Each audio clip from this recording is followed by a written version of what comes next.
ơi, vì Chúa luôn ở cùng con từng ngày. Chúa dạy con biết yêu người hơn chính con. Con yêu Chúa, Chúa ơi, vì đôi bàn tay Chúa đã nâng con. Dìu con qua muôn ngàn nguy khó. Cảm tạ Chúa, Chúa ơi, vì biết bao nhiêu ơn Ngài ban. Suốt đời con sống trong tình thương ngập tràn.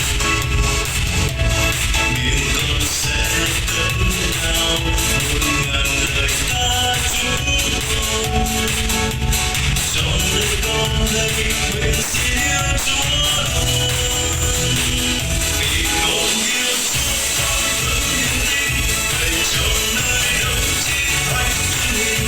Đời con diêm phúc cho Chúa lên, Chúa luôn đồng hành nên con vươn lên. Từ ngày con sống sẽ không là con, vì tình yêu Chúa sống mãi trong con. Nguyện đem danh Chúa đến khắp mọi nơi, đến trong cuộc đời, đến cho mọi người.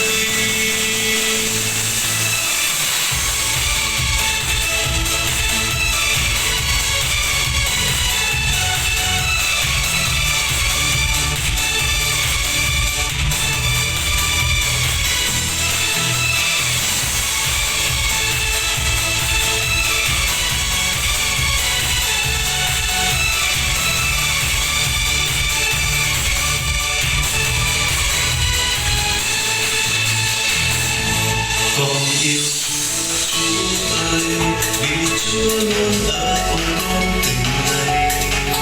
Chúa dạy con biết yêu người hơn chính con. Con yêu Chúa, Chúa ơi, vì đôi bàn tay Chúa đã nâng con. Dìu con qua muôn ngàn nguy khó.